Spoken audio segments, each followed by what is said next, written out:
என் நெஞ்சில் குடியிருக்கும் தோழர்களே, பிறப்புக்கும் எல்லா உயிர்க்கும்னு சொன்ன ஆதியோன் திருவள்ளுவருடைய வழியில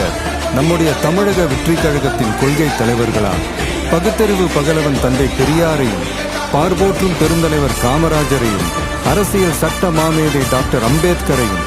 வீர தமிழ் மங்கை வேலு நாச்சியாரையும்,